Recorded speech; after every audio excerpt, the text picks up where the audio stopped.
ESPN Network Media. News for all races, connecting you to the world.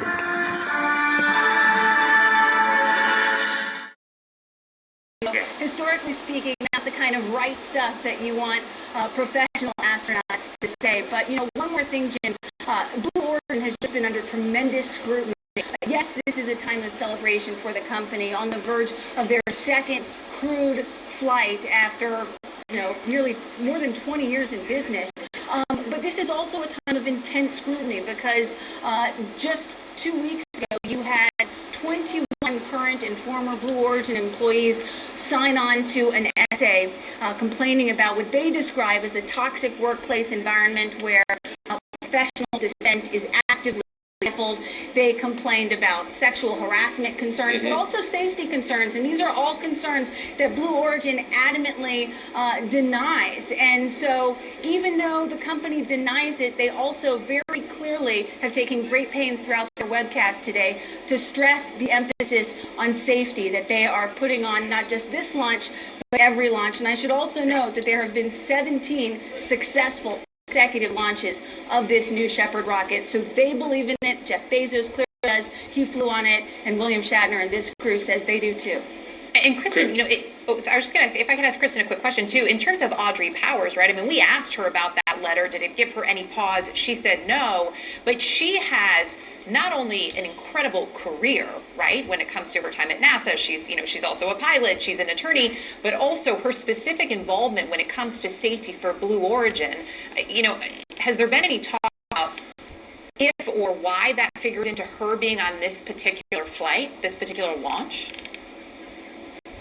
That's a great question, and Blue Origin did not address it, but I mean, there was always a very good chance that they were going to put another Blue Origin employee on this second crewed launch, and if it was going to be any employee, Audrey Powers was always going to be at the very top of the list. I mean, she has been intimately involved in the New Shepard rocket, its development, its safety, everything for 8 years now. I mean, very few people know this rocket as well as she does. So it is fitting that she is one of the faces of Blue Origin right now as it deals with a lot of these accusations from inside and outside of the company. But just objectively speaking, she is somebody who has always wanted to go to space, worked at NASA for so many years, and definitely deserves this ride into space. Kristen Fisher, thanks so much. And we should know, William Shatner is on board. There are 3 other crew members. We mentioned Audrey Powers. She was a flight controller for NASA for 2,000 hours of console time and mission control, 5,000 Planet Labs with that company now, but he also was with NASA's Ames Research Center. And Glenn DeVries, he runs Metadata Solutions, it's a company that does medical research. Those are the 4 being driven now to the launch site by Jeff Bezos. Now, we should note that Blue Origin, the company, just tweeted, "We are a go for number NS-18 astronaut load." Again, noting that point, there have been, this will be the 18th launch. The crew headed to the launch tower for final preparations and also their entry into that capsule. Let's bring back, for a moment now, Chris Hadfield, former commander of the International Space Station, Miles O'Brien, a CNN aviation and aerospace analyst. Also joining us, Dr. Bernard Harris, a former NASA astronaut, the first African-American to walk in space. Great to have all 3 of you here. Particularly good to have folks who've been in that position before, waiting for launch time. Perhaps I could begin with you, Dr. Harris. Just describe what it feels like to be moments away from launching into space. In this case, it's 3 times the speed of sound, more than 2,000 miles an hour. What do you feel in those moments before you go? Well, it depends on whether it's your first mission or your second mission. So as I think about what's happening now, I have to reflect back on my first mission. And there was a sense of nervousness. Sometimes I will joke and say, I'm an American astronaut, I don't get nervous about anything, but that's not true. It is not normal to blast off in space, although it's getting pretty commonplace these days. Not normal. It's getting more commonplace, but yes, I think most of us would agree with definitely doesn't feel normal. As we look at this, Commander Hadfield, I was struck by something you said in an interview, I think earlier this week. We were talking about what it must be like in these moments, especially if it is your first flight here. You said the best antidote for fear is confidence. I know you've been, in touch with William Shatner. Is he feeling confident, you think, this morning? Yeah, he's a confident guy, and he's had a good look at it. He does his prep, and he's talked to everybody. He's not just going for a lark. I mean, part of the reason that you can feel confident getting on board, like Bernard did and I did when we flew, was because of the preparation. In this case, he's not flying the ship, but he's not randomly there either. And so do your homework, learn your lines, make sure you're ready for the moment, and that gives you a great calm and a confidence that you're going to be able to play your part. And then at some point, you have to be slightly fatalistic and recognize, in his case, I was born in 31. I was 30 when Al Shepard flew, and now I'm getting a chance. If I die today, hey, I'm 90. I've led a full life. I'm probably not going to die. And this is a great experience, and it's worth the risk. You got to get that sort of settled inside yourself, so then you can actually live the moment. And talking to Bill, I'm pretty sure he's done all those things. Think of that, someone who's lived 90 years, all the technological advances they have witnessed over that time period.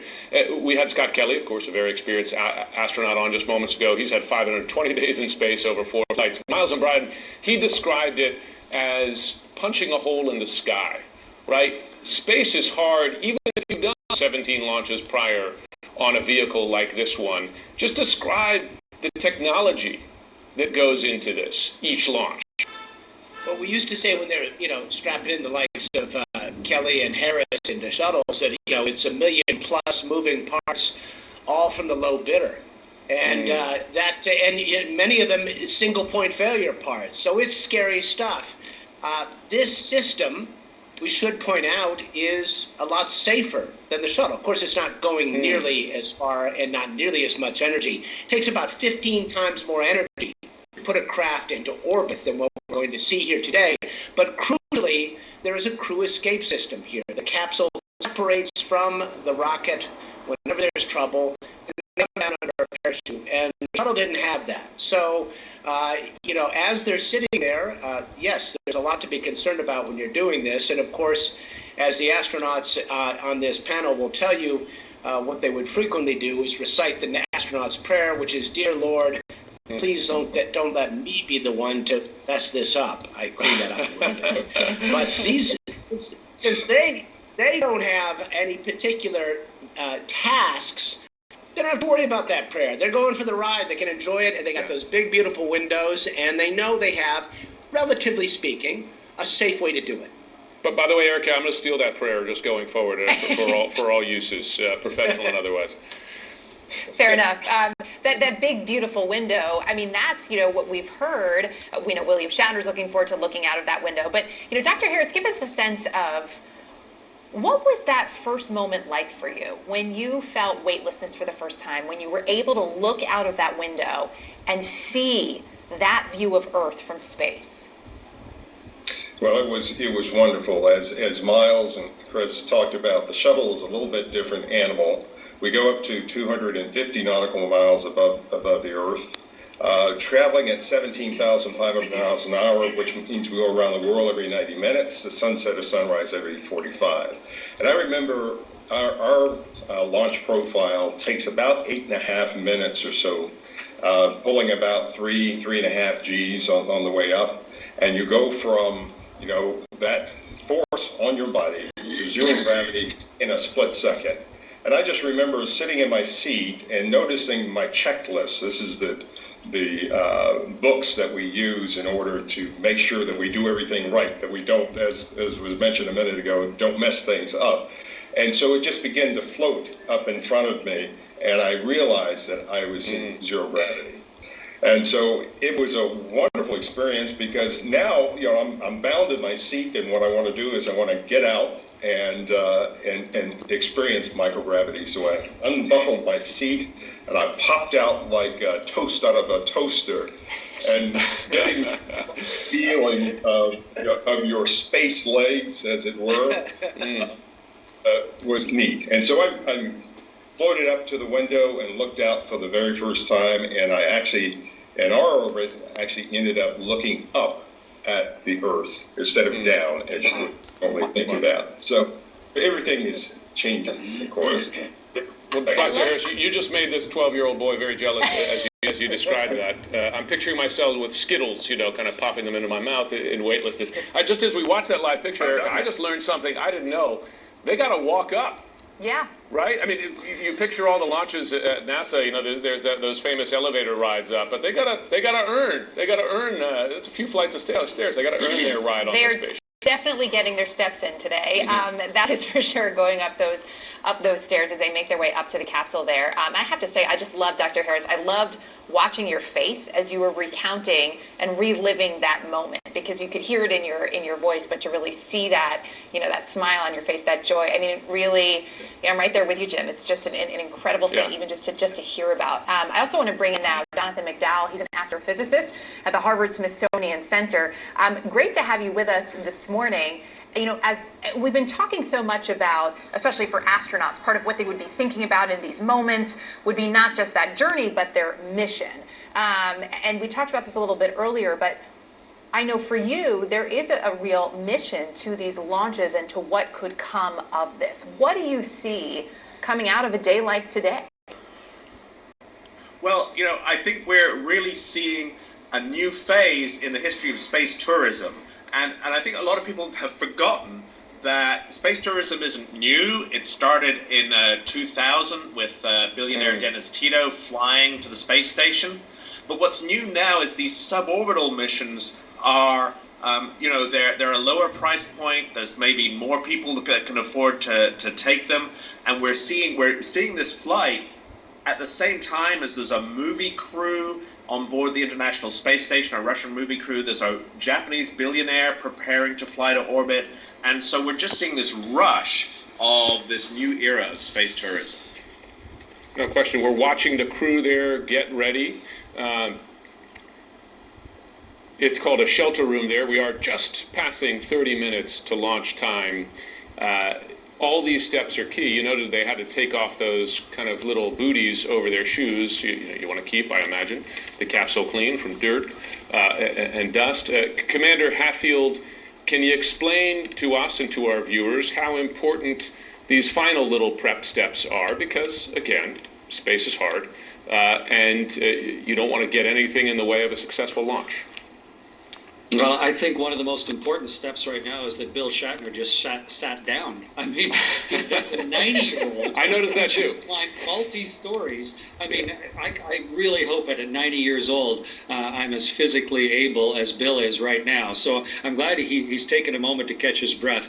But before Bernard and I flew, we go through a quarantine, and part of it is because we don't want to take disease up to a space station or something, but also it's a time to gather yourself and to get psychologically ready for the risk that you're about to take and the import to you personally of what it's going to mean to separate away. And just before we launched, we got into a little square painted white room like that as well, and it's sort of the last goodbye step to Earth before you climb into the ship and go. So I think that's just one more important phase before they're going to climb in, get on their backs, and boldly go away from the atmosphere and out into the blackness of space. It's a good moment. You just heard each one of them ring that bell as they went to walk through this tunnel, which says above it as they walked in, light this candle as they make their way out there. A hug there, Audrey Powers. It is quite a moment. I can only imagine what is going through their minds as they take these final steps over there to get to the capsule. Chris Hadfield, when you look at this and where this is taking us, and the variety of the people who are on this flight, chosen specifically, what is the importance, would you say, of these different passengers? We have Audrey Powers, who has this extensive history, both at NASA and at Blue Origin. You've got William Shatner, of course. I mean, we know the Star Trek history, but that brings a certain Hollywood element to it. But Chris Bosshausen, Glenn DeVries, when you have this varied crew, what does that say about the future of space travel and space exploration? I think it's really important to notice that Chris, who's going to be there sitting beside Bill, Chris was inspired by the fictional role that Bill Shatner portrayed, when Chris was growing up. And then Chris, he was colorblind, so he didn't have a chance to qualify for the old standards we had to be an astronaut. But he was involved. He got into NASA. He worked for NASA, and then he recognized there was tremendous business potential with the drop of cost to access to space, and he helped form the company Planet that has hundreds and hundreds of little cameras that allow us to see and learn about the world every single day, for what the North Koreans are up to and how we're changing the planet itself. He turned that inspiration, and it's so lovely that they're actually beside each other, into a personal aspiration, which then became one of the leading space companies in the world. And that's just one guy's example of the motivation that an event like today can bring. And so I think the variety of the crew that you see, it's each one of them hopes and dreams and the successes they've had in life all coming together to cross over into this moment to do something that is still one of the rarest of human experiences. And the human stories, to me, are obviously the most interesting and the ones that really matter. And I'm really delighted for all four of them. A few statistics. They're going to go 62 miles, high, just above what's known as the common line, to get into. Take about 10 minutes with 3 minutes of weightlessness. Their speed at peak will be 3 times the speed of sound. That's more than 2,200 miles an hour. That is fast. They're going to feel a lot of G's in those seats there. As far as a ticket cost, we do know that William Shatner, he's comped, as it were. He's riding it at invitation to the company. Blue Origin's been somewhat coy about what its ticket price will be going forward, though they are now opening it up to the public. Miles, I do want to ask you a question. There are good aspects to this, and I've asked Space Force this directly. Are they happy to see private companies operating more in space? And they say they are. It gives them, for instance, options to launch their satellites into space.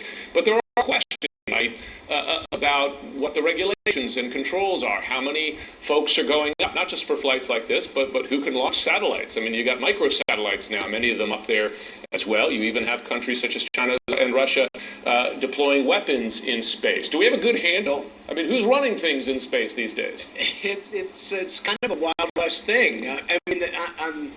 What mitigates against all this worry is space is a pretty big place. Having said that, routinely, the International Space Station has to nudge itself out of the way of projectiles that would clonk into it and potentially pierce that thin aluminum skin. So that's an issue that has to be rectified.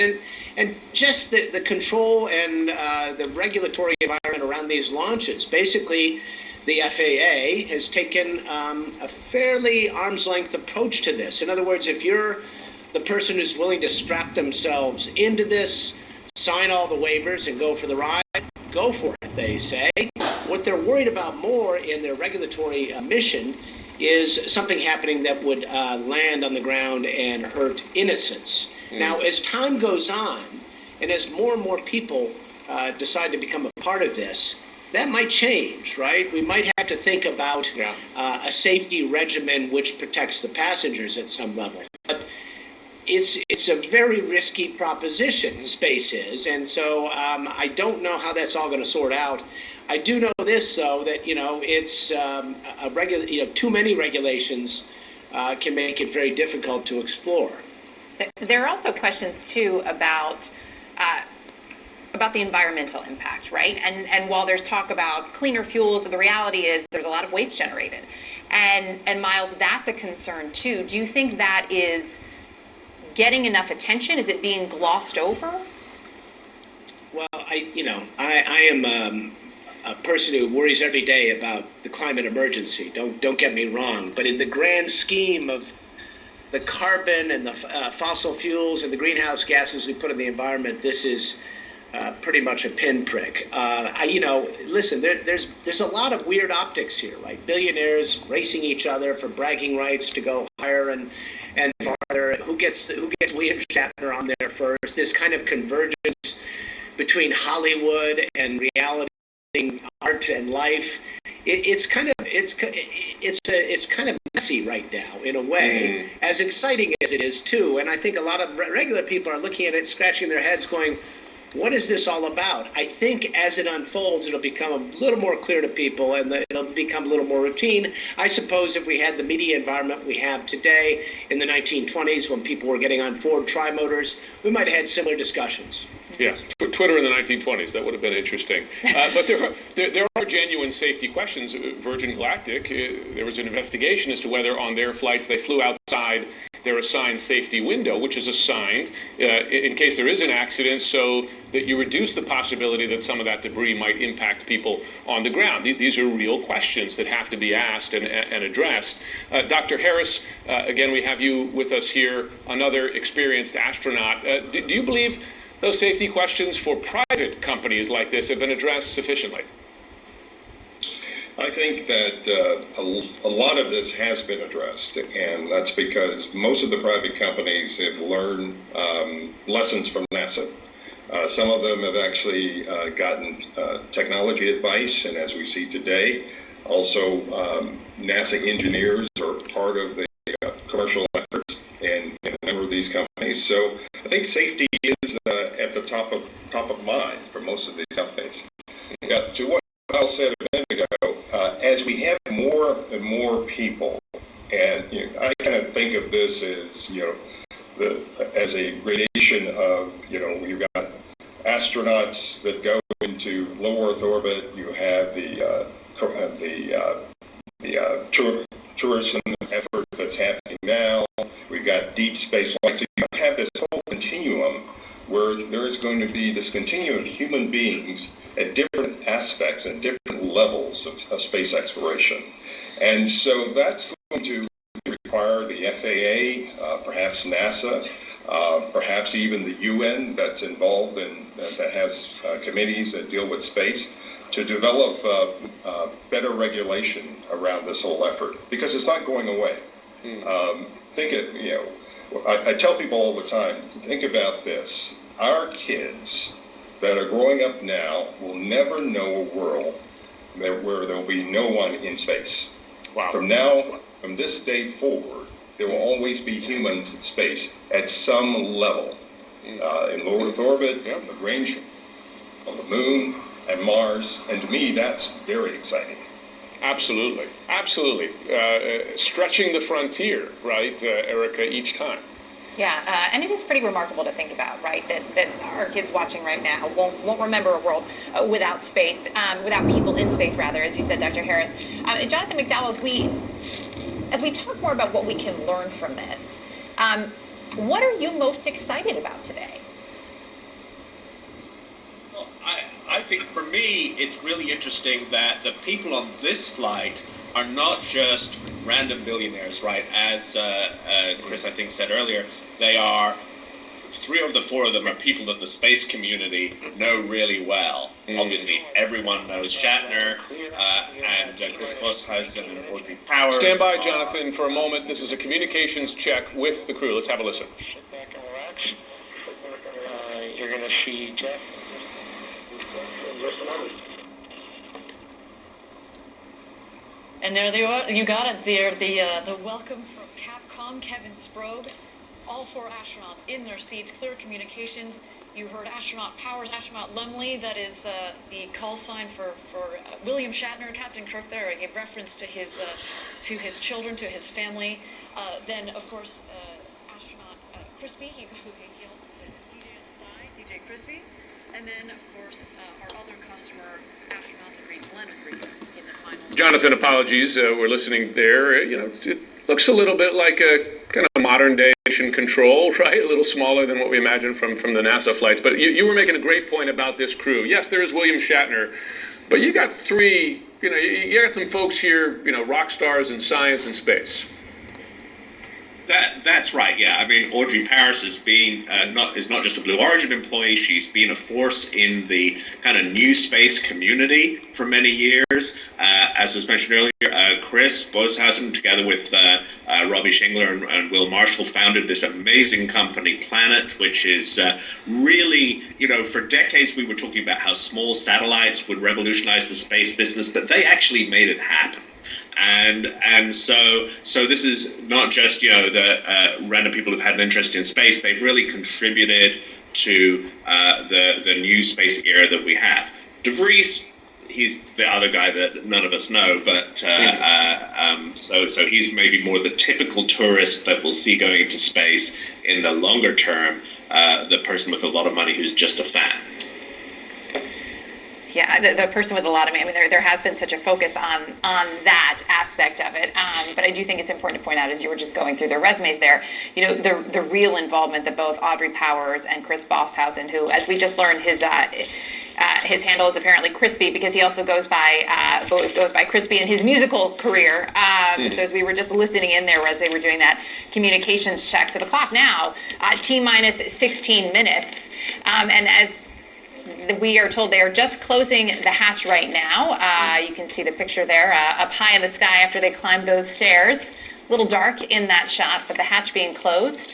As they prepare, Commander Chris Hadfield, as you're just walk us through in these moments, right?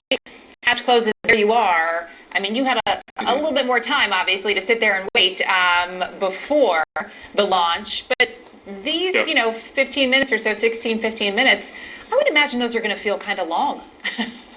Yeah, there's two things going on. One is you got stuff to do, and that's, getting all of the things configured right, getting those straps that are going to hold you securely in your seat, getting those done right, getting all your gear in the right place, all the stuff that they rehearsed for, that they trained for. But then suddenly there's nothing to do. And now all you really have to do is think and imagine about what's going to happen, and listen to your heart actually starting to beat faster and faster. And our flight surgeons, our doctors, used to come on the loops just to sort of chat and talk with us, and because they're monitoring our heart. And when I flew on the Russian rocket on my third space flight, they actually asked us, what music would you like us to play? And they tried to find something that would distract and soothe us. And that was coming through the headset in those 15 minutes before launch, just to get everybody sort of centered and calm and ready for the violent events that are just about to happen. By the way, who closed the hatch door? Someone you might recognize. Jeff Bezos owns the company. He was the one with the wrench there, tightening it up. Dr. Bernard Harris, former NASA astronaut, first African-American to walk in space. We understand coming up is a pressure test. Got a lot of tests leading up to launch, and here we go. Oh, wait, I just noticed something there. That H there and the clock counting up means another hold at 15 minutes. You'll remember this is our second hold this morning now. In the last hour, held about a half hour or so, I think, as they dealt with a vehicle readiness issue. We don't know what is causing this hold here. It's a short one so far. But Dr. Harris, as you watch this, any significance to each of these holds? Well, I don't know the launch profile of this vehicle, but in the shuttle program in which I flew, we had built-in holes along the way, and those holes allowed us to make sure that the systems were correct, that were used for system checks. So this may be the reason why they're having a hold. Don't know. I guess we'll find out in a few minutes. And so all of this, in rocketry and launches is sort of a normal process where you have these checks and balances along the way, because you want to make sure that things go right. In our world, when things go wrong, we call it a bad day. And a bad day is one that you may or may not walk from. So you want to make sure that you get everything right. Definitely want to make sure that happens. Blue Origin just tweeting that final checks are underway. Miles, as you're watching this, I'm just thinking too, how exciting this must be for you to watch it, knowing how much this means to you, and how invested you are in space and what it could mean moving forward. As we've got these, 15 minutes, a little bit more now with that hold. What are you most interested in today with this particular launch, Miles? Well, I'm interested in it being a safe and enjoyable ride, number one. And the thrill of seeing Bill Shatner do this is great. I will point out that there is a character in the Star Trek series by the name of Miles O'Brien. And so I guess they stole my name. So I really feel like I should be on board with him as part of the Star Trek themed launch, but somehow my invitation got lost in the mail. I do think each of these flights incrementally as they pull them off safely, we all watch it, we all embrace it, we all have some fun with it. Each of them leads us to making this more of a truly routine thing, I think. By the way, Miles, don't try to squeeze in on my very public campaign to get an invitation on space. I don't know if you caught that. Jim has been putting a hard press on the last few days. I've heard a little bit about this. Although Miles clearly deserves it more than me. Chris Hadfield, again, you've been on multiple space missions. For folks at home, we're used to flight checks, right? Every time you take off in a commercial airliner, the pilots up front, they're running through a flight check, and you might have experienced a delay before as they check for a warning light that is on, etc. I just imagine you might say that the flight checks, Commander Hadfield, are on steroids for space flight because it's just by its nature a higher tech and more difficult thing to do. Yeah, their launch control team is sitting there. And earlier when we had the sort of vague hold, there's pressurized hydrogen, which is, the molecules are so tiny that it's really hard to build seals that'll hold. Pressurized oxygen. And they're looking at, how all of those things are functioning as the gases get further down the pipes and closer to the engine. They are the folks that are really working on those close-in checks. Stand by for a moment. Special message from Mission Control to the crew. Says, dear NS-18 travelers, you have probably been playing this moment over and over in thoughts and also quite often in real life in the case of Mr. Shatner. But now the moment is there, the moment you're really going to space. And I can assure you that it will be better than your best imagination. No day passes by that we don't look back on this journey without having a smile from ear to ear. Have a safe flight and enjoy. Greetings from your youngest predecessor, Oliver Damon. From the last flight. Astronaut, New Shepard astronaut Wally Funk says, I hope this flight will be the most fantastic experience of your life as it was mine. Take time to enjoy every aspect of this journey. From liftoff to touchdown. Jeff has done a magnificent job of ensuring the smoothest, most memorable ride, and Kevin and Sarah are top-notch instructors. Becoming part of the Blue Origin family is an honor like none other I have received. Together, let's cross new boundaries and set new records. I will be watching your liftoff with great enthusiasm and sending my best wishes. Godspeed, Audrey, Bill, Glenn, and Chris. Much love, Wally. Love you, Wally. New Shepard astronaut Demo, whose real name is Mark Bezos, has this to say. You lucky bastards. It was only 10 weeks ago that I was sitting where you are, watching the countdown clock, full of anticipation and excitement. Eager to feel the rumble of liftoff and the majesty of weightlessness. The depth of my desire to fly again is hard to express, so allow me to quote from the classic of the Great American Songbook, Mr. Spaceman, with lyrics by William Shatner. Hey, Mr. Spaceman, won't you please take me along? I won't do anything wrong. Hey, Mr. Spaceman, won't you please take me along for a ride? Godspeed, New Shepard. I can't wait to hear your stories. Mark.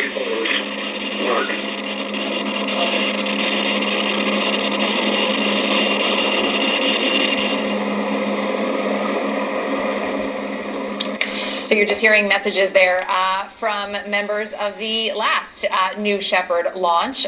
You heard a note from Oliver Damon, who at 18 was the youngest to go up, saying, now is the moment. Now the moment is there. I can assure you it will never be better than your best imagination. And Wally Funk, who at 82 finally achieved her dream of going up into space. Well, now she'll no longer be the oldest person to achieve that. William Shatner, of course, at 90. She said, "It's the most fantastic experience of your life. I hope it is, as it was mine." Remember, she was part of a group of female pilots. They were testing to see if women were fit for space travel. She ultimately never went. And there was so much made of her journey at the time and the dream that really achieved for her. All of what she had done in her life was really something. And then we also heard from Mark Bezos, of course, brother of Jeff, who said, "You lucky bastards." He is clearly a little jealous this morning, Jim. Really enjoyed his trip 10 weeks ago, and he wants them all to know that he thinks he should be there with them this morning. So those messages being sent, being read to this crew as they prepare and as they wait for that launch, Jim. No question. And again, that hold's still in place, coming up above 8 minutes. Other than that, the crew is in that capsule there. You could see.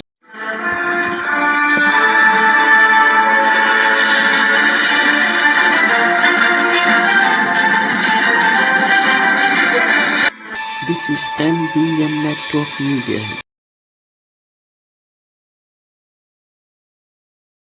Launch for Blue Origin. These pictures coming out of West Texas, of course. You see the clock stopped at exactly 15 minutes. Underneath it, you see the hold clock there. This is the second hold that we have seen this morning.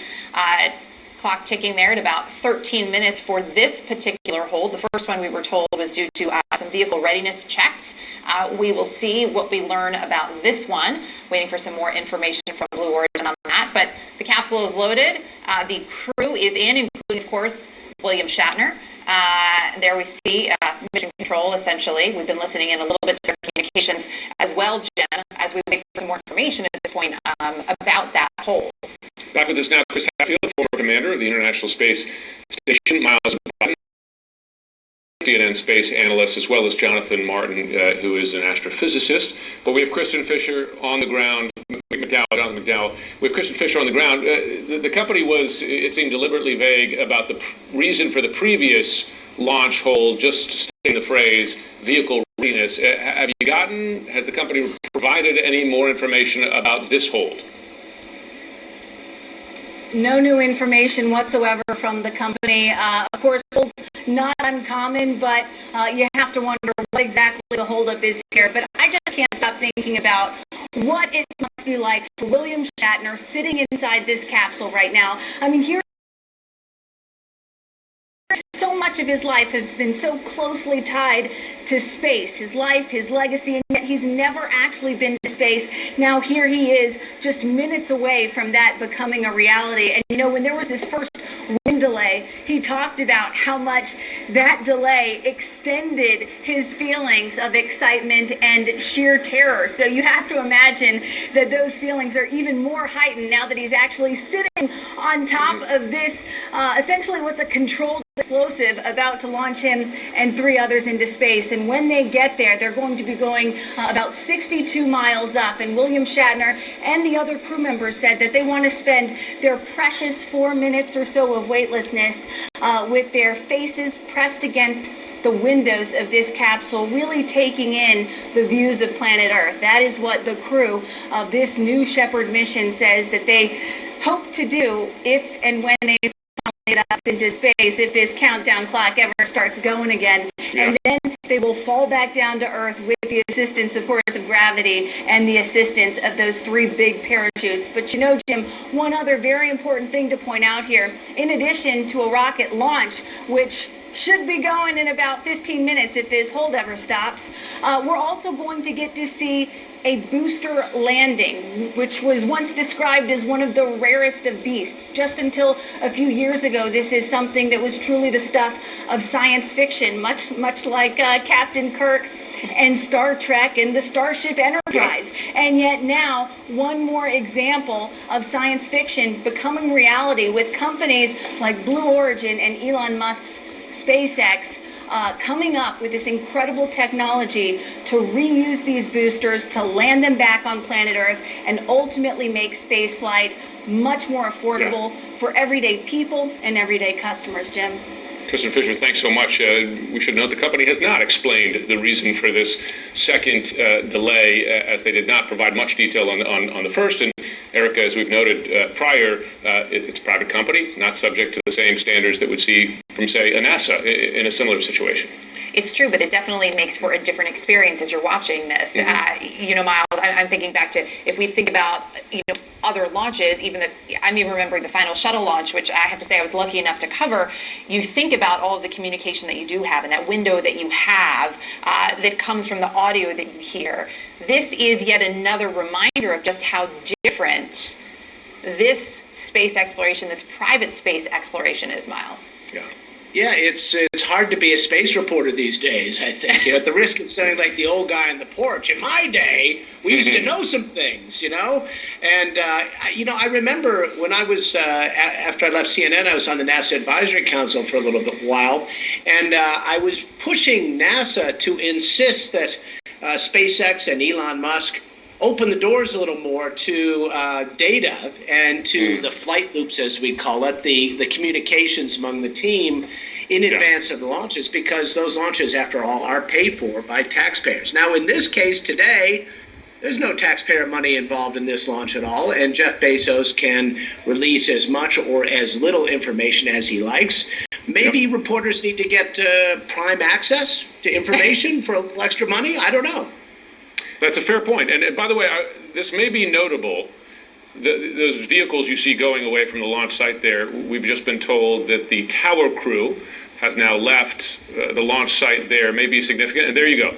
The hold appears to have just been lifted there. We're back to T-minus below 15 minutes now for launch. So the second hold on this launch lifted now. Commander Hadfield, I don't want to jinx anything, right? Because other questions could come up between now and then. But this is progress. Tell us the significance of that, and does it look likely now that the launch will go off? Yeah, whenever you see a hold that's at an even number, like 15 minutes, then you know it's a planned hold. And what they were waiting for was just like we did for my 2 space shuttle launches. You have to wait for the closeout crew to gather all their stuff, to get back in their vehicle, and get far enough away so that if the rocket explodes, they know that they're at least going to be safe. And that's exactly what just happened. You could actually see the 2 trucks sort of pull over there on that wide concrete apron. So they were just following their procedures, and today it took them, 15 minutes to do that final closeout. But the important part is, the clock is now ticking through 14 minutes, and in 14 minutes, my buddy Bill, Captain Kirk, is about to go to space, and I'm really with him mentally. What a cool experience for such a guy. Your buddy Bill, for folks who are just joining us, you two go back a little ways. You communicated while you were up at the ISS, and as I understand, you've been texting leading up to this launch. He has been very public about how excited he is, but also, he said he's even a little terrified. He's comfortable but uncomfortable. How do you think he's feeling in this moment? If he wasn't uncomfortable and slightly terrified, then he just wouldn't know what was going on. I mean, what's really about to happen is an enormous bomb is going to ignite underneath them. But it's a bomb that we've learned how to control so that the energy comes out over about a 2-minute period out the nozzles out the back. So if you're sitting with 3 friends and 3 new friends sitting on a bomb, waiting and trusting engineers that you've never met to have done their math right, of course he's going to be a little worried. But at some point you've just got to go, okay, this is about to happen and I'm along for the ride. And now, as you say, I'm going to put a bunch of nose marks on the window as I see what this new view is going to show me. And you know, Bill's thinking, okay, how am I going to get out of my seat on time, and how am I going to make the most, and maybe do a couple flips in weightlessness. I think he's probably got all those little gremlins of thoughts running around his 90-year-old head right now. It's a great have to do the point. flip. You do, for sure. It's a great point about the technology, the super technology of space, right? This is a controlled, a sustained controlled explosion, right, over many minutes to get that rocket up there. You mentioned his friends, William Shatner's friends, and I want to get your impressions of them, Jonathan McDowell, because I had to interrupt you a couple times as we got updates from Mission Control there. Audrey Powers, I mean, a flight controller for NASA for some 2,000 hours. She now involved directly in the safety protocols for getting this into space. Dr. Chris Boschheisen, He also served in NASA's Ames Research Center. He now works for a company called Planet Labs, but also Glenn DeVries. He's with Metadata Solutions. So from your perspective, you said earlier, astrophysicists, they know these people. Tell us why you know these other members of the crew. Well, the great thing about the space community in these days is that people do know each other. There's a whole generation that grew up with Chris and Audrey who networked early in their careers and were inspired by the earlier generations of astronauts like Chris and Bernard. And so they had this vision of really transforming space travel, making this new era where satellites are cheaper, launchers are cheaper, and ordinary people might be able to go to space. And so I think that everyone feels part of a family in that respect. And so, they've been raring to go all their lives. Now they're managing to do this. We feel like we're a bit along there with them. These last minute holds, they're frustrating. They go back to the beginning of the space age, right? When Alan Shepard had a last minute hold on his launch, and he was frustratingly saying to Mission Control, let's light this candle, which we saw earlier on the gangway. So I think that's what they're feeling right now. Let's light this candle and let's get on our ride that we've been preparing all our lives for. Kristen, you were pointing out earlier, which I think is so interesting, that in the U.S. this will make for six crewed launches in the last 6 months. And that's an important milestone as we're looking more at private companies and space exploration and how the industry, how the game, frankly, is changing.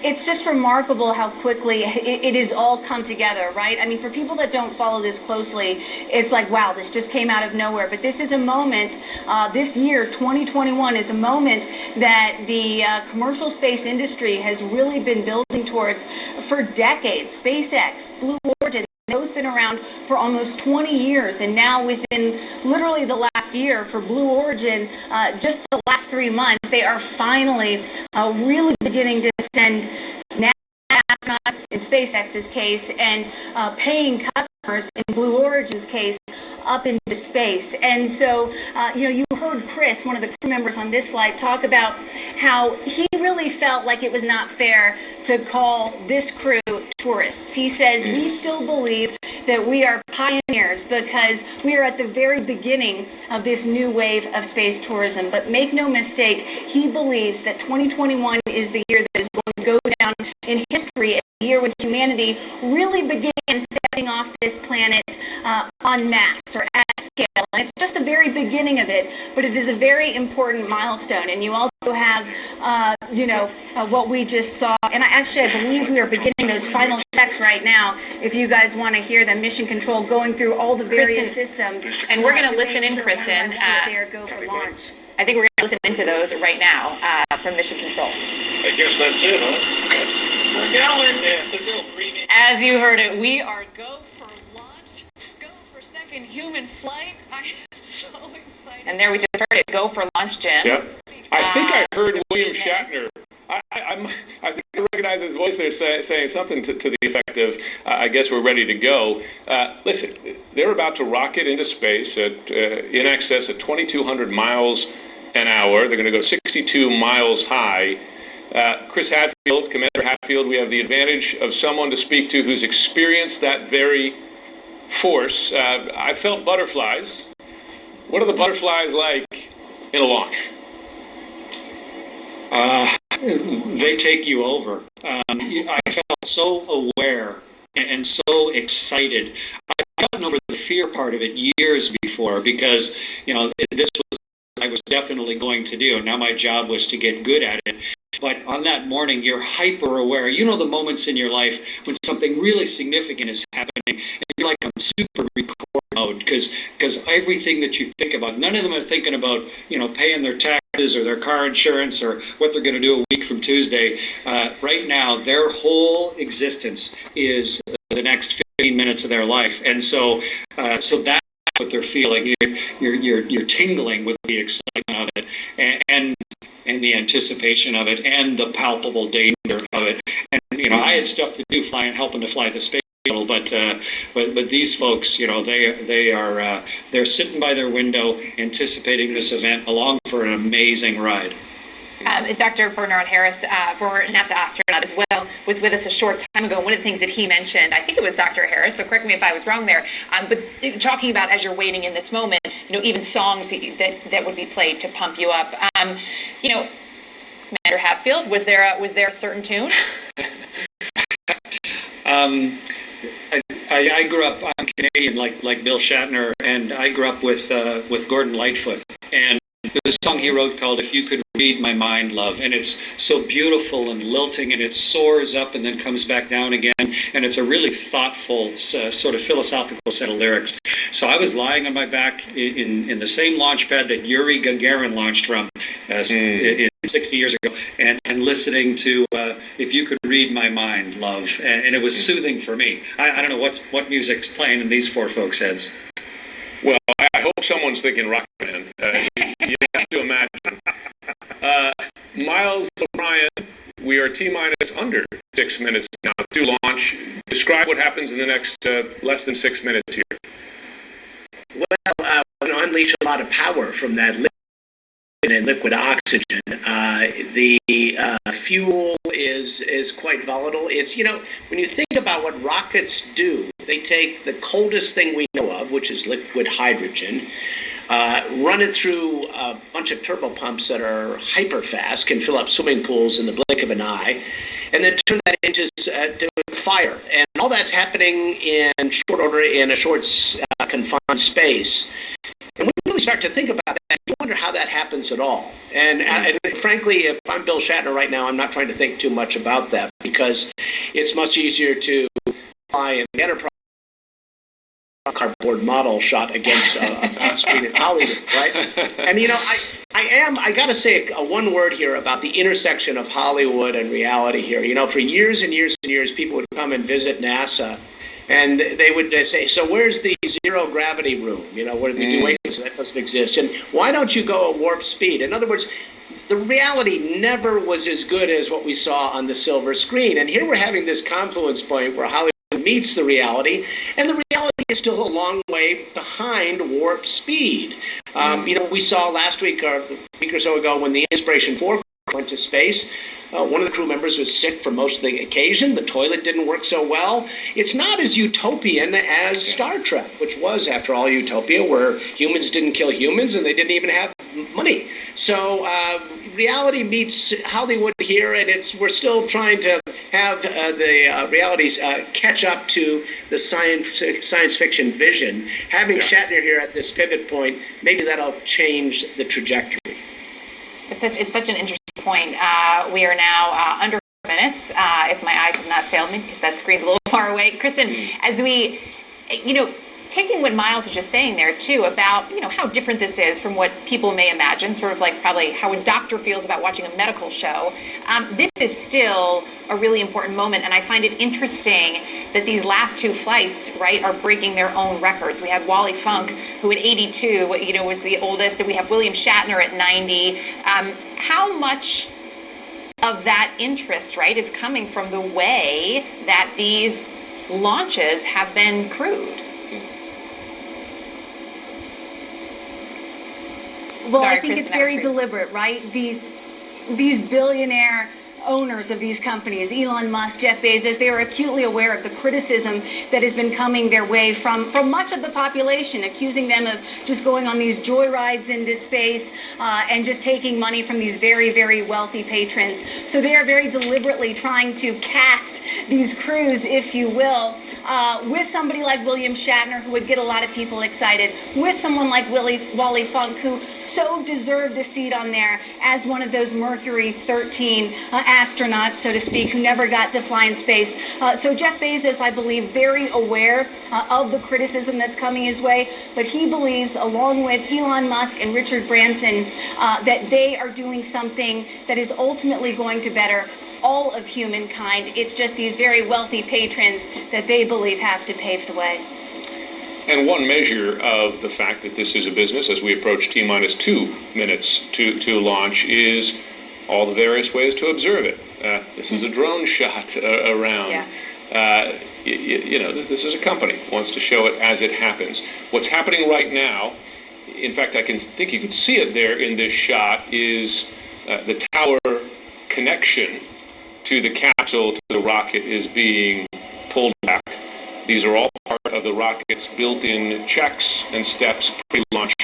Again, as we approach just about a minute and a half here, Commander Hatfield, what's inside that capsule right now as these final checks go into place? All 8 eyeballs in there have just flicked over to watch that walkway pull away.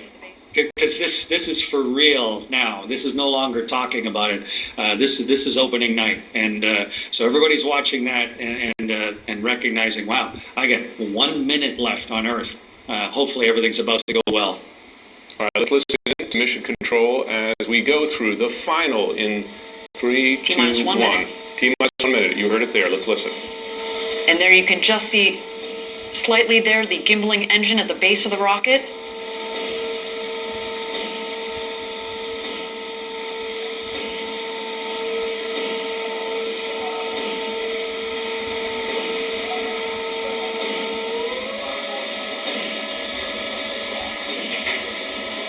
All right, everybody. Chris Boshoff, Glenn DeVries, Audrey Powers, and William Shatner are about to go where very few humans have gone before. Ladies and gentlemen, it's time to launch this rocket. Godspeed, New Shepard.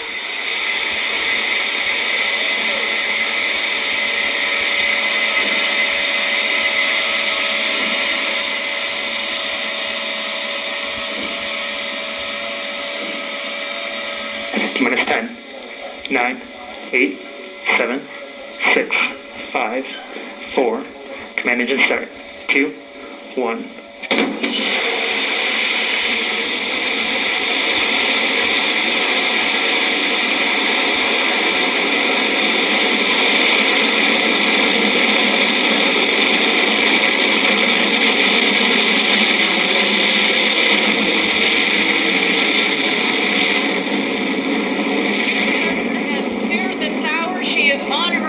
With the second human spaceflight crew.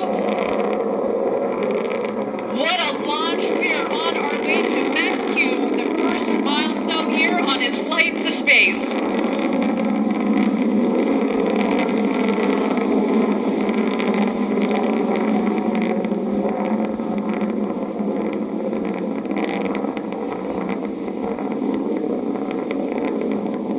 You can follow along, obviously, with the altimeter at the base of the screen, as well as the speedometer. They are gaining speed on their climb to space. We have confirmed max Q. This is when the aerodynamic stresses on the vehicle were at their maximum.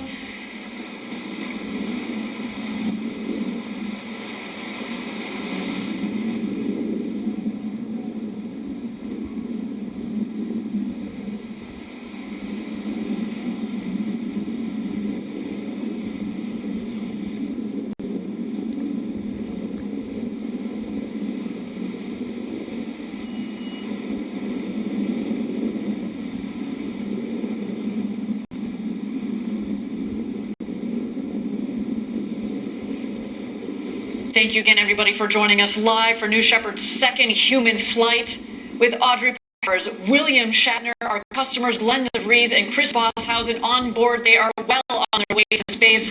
So far, a nominal flight, a clean burn on our Blue Engine 3. New Shepard giving them a beautiful flight to space this morning. The rocket is climbing towards an altitude. We're aiming just over the Kármán line, the internationally recognized line of space of 100 kilometers. That is about 328,000 feet. And a gorgeous view down the rocket. And now we've had main engine cut off. The BE-3 engine has shut off. And in just a moment, we're going to separate the capsule from the booster. And at that point, our astronauts will have the opportunity to get out of their harnesses and enjoy the beauties of zero G. Let's wait to listen.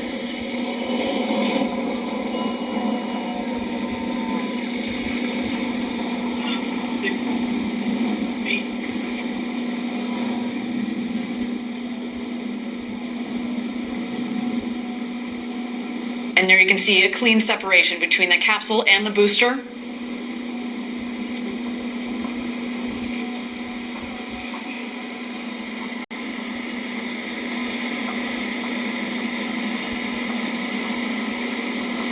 you can see the capsule from the top of the booster. They are continuing their ascent over the Kármán line. You know when they hit apogee, when the speed hits 0.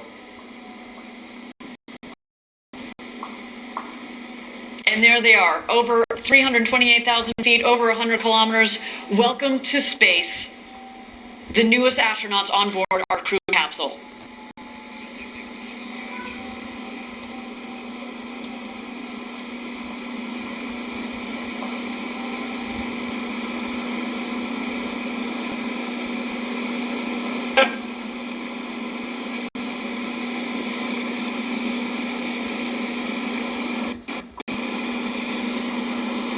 And there they are. They have just about hit their apogee at about 351,000 feet. And while we don't have apogee, I can just imagine Jackie, they are having the time of their lives.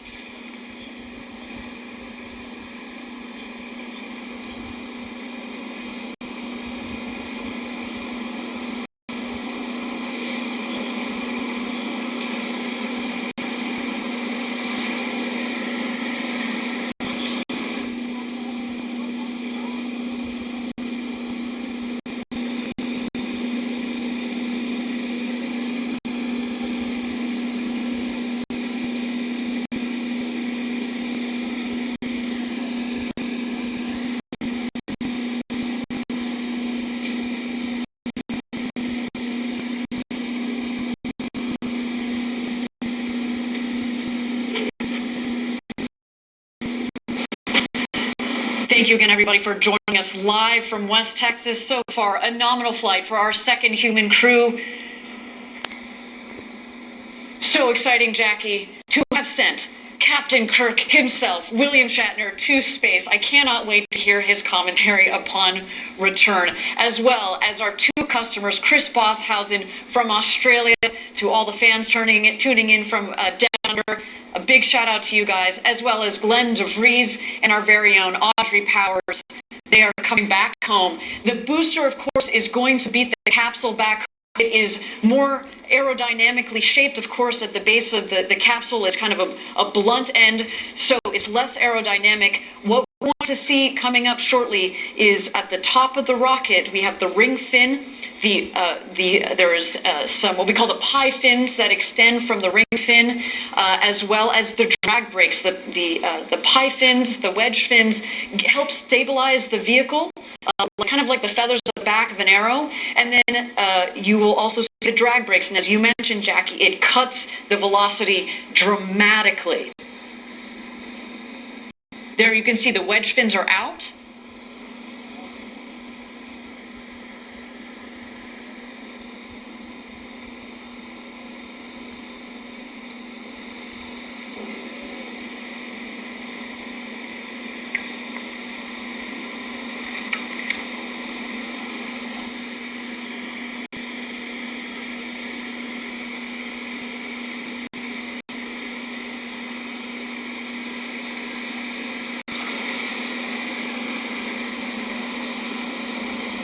Here we see the descent. We are going to expect the BE-3 engine to relight just about 3,600 feet or about 1,200 meters above ground level. Let's wait for that now. The drag brakes have deployed.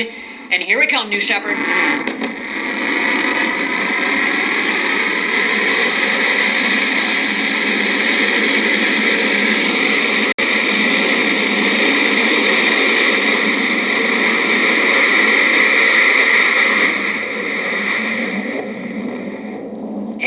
Touchdown. Welcome back, New Shepard. The fourth flight to space and back for that vehicle provided a beautiful flight to space for our second human crew. Wow, that gets me every time we do this live down here in Texas. The sonic boom is so cool. Drag brakes are folding back in, as have the wedge fins. Just looks like you could fuel her up and go again. What do you think, Jackie? And even when you know to expect the sonic boom, it still catches you off guard every time. Talk about a rumble. A beautiful sight of our New Shepard rocket there in the West Texas desert. But of course, the show is not over. The capsule is descending. We are waiting for first the drogue chutes to deploy. Those are very much like the guide parachutes. They will subsequently be followed by the main parachutes that will first reef and then fully inflate. And there go the drogue parachutes.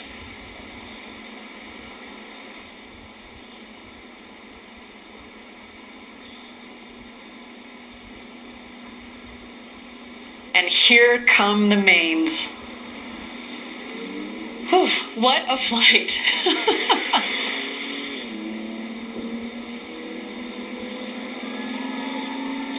You can already start to hear the cheers from outside our stage here in West Texas.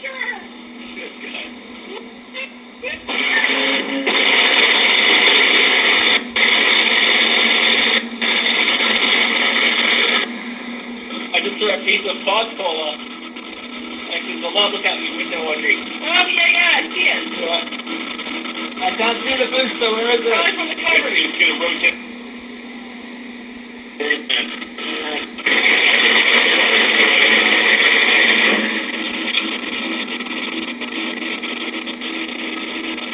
want to find that pod and take it home. How about that, guys? How about that, guys? That was unlike anything they described. All right, we got less than 1,000 feet. All right. Great. Let's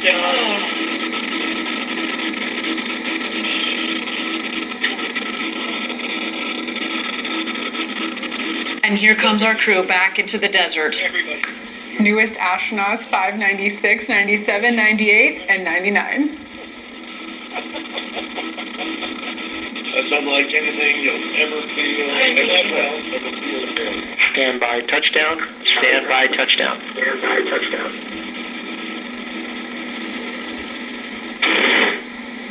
And capsule touchdown.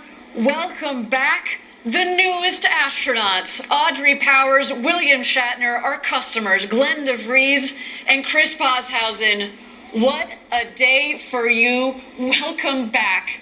I cannot wait to talk to them, Jackie, and just get what they experienced up there this morning. What a clean and beautiful flight from the rocket for our astronauts. What an absolutely stunning flight. And I also loved hearing that audio of them on their way back about how this experience was for them. And I can't wait to hear their stories. Well, you heard William Shatner say, this is like nothing I've ever experienced before. So coming from a man who in theory has experienced space Who for has decades. gone warp speed and traveled the entire intergalactic universe. This was like nothing he's ever seen before. What a day for our astronauts. So now our team is preparing landing safety operations and recovery of our astronauts from the crew capsule. We'll be on the ground at the landing site to follow the action in just a bit, maybe even talk to the world's newest astronauts. Some absolutely breathtaking stuff. And I'll note that you're going to see our the recovery team show up very shortly, because we actually send them out before the capsule has landed, because through our modeling, we get by now we're very, very good at analyzing where the capsule is going to come down, Very given where precise we know on that landing. exactly where the winds are. And so we're going to see the recovery team come out there, and of course they will also be joined by some of their friends and family to watch as they emerge from the capsule. Let's check out these beautiful shots of our 4 astronauts there in the Texas desert after having gone up over the Kármán line and back.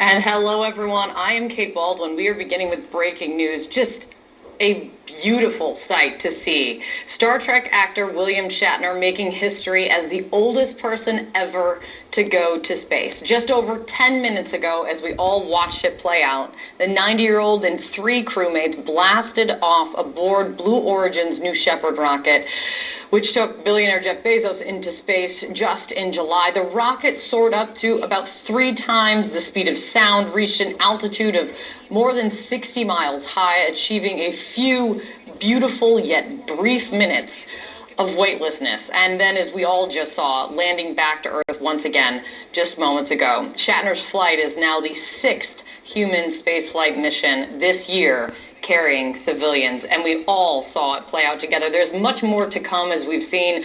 Let me begin our coverage with CNN's Kristen Fisher. She's live at the launch site and has been covering all of this in Texas. You know, Kristen, we know as we saw with the last flight, there's going to be videos that are going to be coming out, and we're going to see a lot more.